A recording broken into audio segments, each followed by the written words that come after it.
Masih banyak kasus di daerah, dari suap audit BPK di Sorong dan Meranti, jual beli jabatan di Bekasi, sampai proyek fiktif BUMD di Sumatera Selatan. Bapak Ibu hadirin yang saya banggakan, secara umum inflasi di daerah masih dalam tren terkendali. Dari 38 provinsi, 37 diantaranya mencatat inflasi positif. Hanya Maluku Utara yang mengalami sedikit deflasi.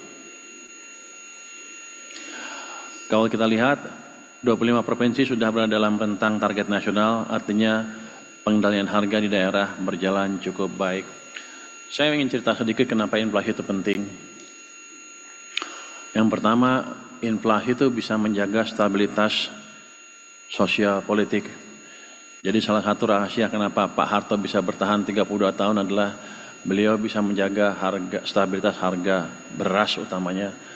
Yang lain akan ikut harga beras. Jadi inflasi ini amat penting sekali juga untuk meningkatkan popularitas pemimpin daerah. Kalau di daerahnya harganya nggak terkendali, pasti nanti ke depannya kalau ada pemilu nggak kepilih lagi.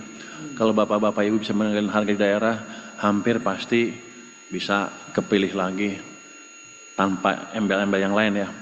Jadi perut masih merupakan alat politik utama di Indonesia ya. Itu yang pertama. Yang kedua, kenapa dulu kita desain TPID dan TPI, Tim Pengendalian Inflasi Pusat, Pak?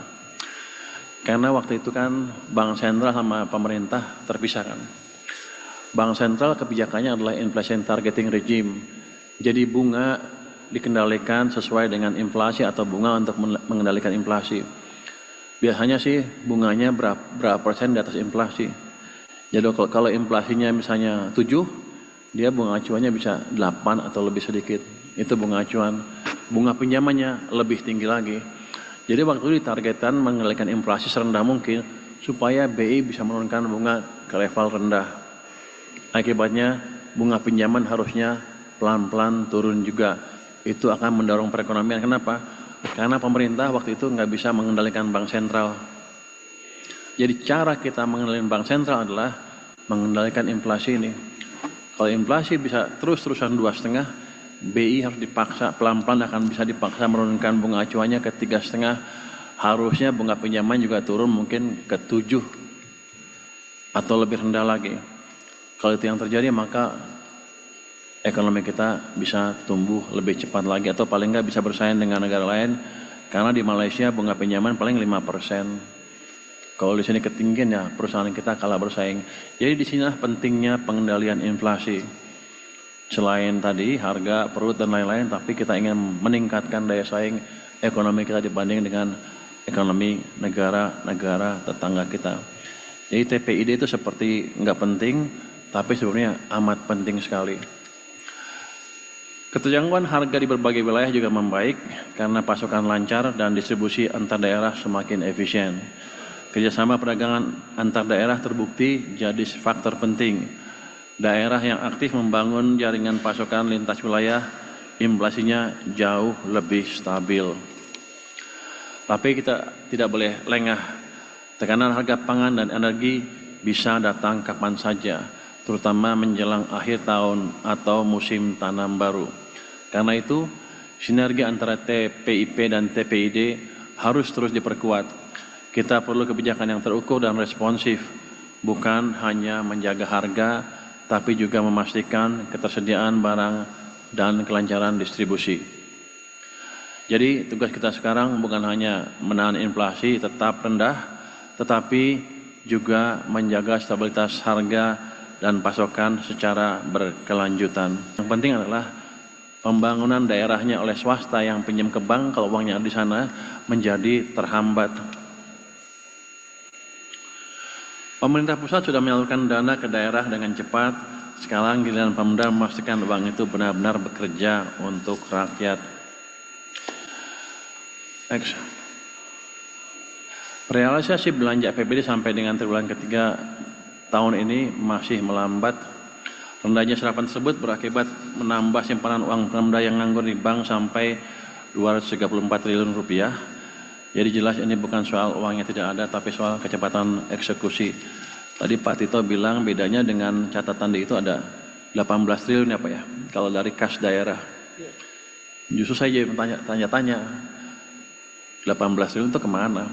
Karena kalau bank sentral pasti ngikut, itu dari bank-bank di seluruh Indonesia termasuk di BI, segitu tercatat. Kalau di Pemda kurang 18, mungkin Pemdanya kurang teliti ngitungnya Pak, nulisnya Pak. Kalau BI itu pasti udah di sistem semuanya. Jadi itu mesti diinvestigasi itu kemana yang selisih 18 triliun itu. Tapi nggak apa-apa, selama di daerah digunakan, itu udah bagus untuk mendorong ekonomi daerah. Jadi kuncinya itu, jangan ditransfer ke pusat lagi uangnya, jangan taruh di bank Jakarta, tetap aja di bank daerah. Kalau banknya jelek dibetulin, supaya uangnya betul-betul muter di sana. Ini sama juga, di pusat juga ada, tuduhan masyarakat ada lagi nih, waktu saya taruh, tunjukkan di pusat, ada uang 230 triliun, 230 ya? Yang di bank komersial punya pemerintah pusat dalam bentuk deposito, mereka menuduh ini orang pusat main bunga nih Pak. Uangnya taruh di sana, pejabatnya minta bunga dapat kickback kayak gitulah. Jadi ini harus waspadai, betul seperti itu apa enggak. Tapi yang jelas kalau untuk pemerintah pusat akan kita investigasi uang itu uang apa, di mana tempatnya, kenapa deposito segitu banyak. Jadi saya pikir Pemda juga meneliti seperti hal-hal itu. Kalau pemerintah kan tugasnya bukan mengumpulkan bunga dari tabungan, tugas kita adalah membangun dan memastikan uang yang kita peroleh berdampak ke perekonomian untuk daerah di daerah, untuk pusat di pusat. Saya ingin titip beberapa hal untuk rekan-rekan daerah, baik TPD maupun OPD yang menangani keuangan dan pembangunan. Pertama, kelola dana Pemda di bank dengan bijak, simpan secukupnya untuk kebutuhan rutin, tapi jangan biarkan uang tidur. Uang itu harus kerja, bantu ekonomi daerah. Mungkin Pak Askolani ke depan dipikirkan sistem transfer yang cepat sekali, mungkin hitungan hari, jadi daerah nggak usah numpuk uangnya di sana. Jadi mereka habisin aja, kalau kurang langsung cepat minta ke pusat sesuai dengan anggarannya. Kedua, saya minta Pemda mengakselerasi belanja yang produktif. Jangan tunggu akhir tahun, jangan biarkan uang parkir di kas daerah. Dan terakhir, jaga tata kelola dan integritas. Kepercayaan publik dan investor adalah modal utama. Sekali hilang, membangunnya butuh waktu lama. Saya ingatkan beberapa waktu lalu ada 18 gubernur datang ke tempat saya kan. Mereka menuntut transfer ke daerah dinaikkan. Sebenarnya kalau saya sih mau aja naikin. Cuman pemimpin di atas masih ragu dengan kebijakan itu karena mereka bilang sering diselewengkan uang di daerah. Jadi saya dulu minta ke para gubernur itu, perbaiki dulu tata kelola dan penyerapan uang daerah. 2 triwulan ke depan saya lihat seperti apa. Kalau bagus, penyelewengan sedikit, saya yakin ekonominya kan lagi kita dorong lebih cepat kan. Saya yakin uang saya lebih banyak dibanding yang diperkirakan sebelumnya. Nanti akhir triwulan pertama menjelang triwulan kedua, saya bisa hitung berapa uang yang saya bisa tambah untuk TKD. Tapi dengan syarat tadi, tata kelolanya sudah baik. Karena kalau jelek, saya nggak bisa ajukan ke atas. Presiden kurang suka rupanya kalau itu. Tapi kalau kita punya bukti bahwa udah bagus semua, harusnya nggak ada masalah kita naikkan. Jadi untuk membantu bapak-bapak di daerah, tolong bantu saya juga untuk mendapatkan track record seperti itu. 2 triwulan saya pikir udah cukup. Triwulan keempat tahun ini dan triwulan pertama tahun depan. Dan terakhir, data KPK juga mengingatkan kita dalam 3 tahun terakhir masih banyak kasus di daerah. Dari suap audit BPK di Sorong dan Meranti, jual beli jabatan di Bekasi, sampai proyek fiktif BUMD di Sumatera Selatan. Artinya reformasi tata kelola ini belum selesai. Nah, hasil survei penilaian strategis penilaian integritas atau SPI 2024 juga bicara hal yang sama. Skor nasional baru 71,53 di bawah target 74. Hampir semua Pemda masih masuk kategori rentan alias zona merah. provinsi rata-rata 67, kabupaten 69. Jadi ini memang belum aman. Coba tolong perbaiki 2 triwulan ke depan deh, jadi saya bisa ngomong ke atas. Kalau enggak, saya dimarahin juga kalau ngomong. Kalau saya kan paling penting, untuk saya yang penting adalah ekonominya bergerak. Dan bergeraknya merata, bukan di pusat aja. KPK bilang sumber risikonya, ya masih itu aja, jual beli jabatan, gratifikasi, intervensi pengadaan. Padahal kalau itu nggak diberesin, semua program pembangunan bisa bocor di tengah jalan.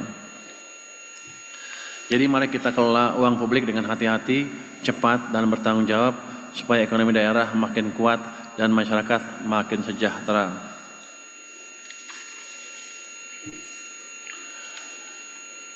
Mari dorong pelaksanaan anggaran yang lebih. Ketika ada sesuatu yang tidak benar, kita suarakan. Ya bagaimana semua terangin dia sedumu ini? Ini manusia pecundang yang sangat merugikan bangsa kita ini. Saatnya jadi member eksklusif di channel YouTube Official ID. Tantang lagi para tambah sumpah di antara Al-Quran. Dia pengen masuk TV. Konten-konten premium yang tidak tayang di TV. Live interaction. Halo pemirsa iNews, ini baru selesai. Emoji dan badge spesial. Reakses konten pilihan. Klik YouTube Official iNews. Join member hanya Rp10.000 per bulan.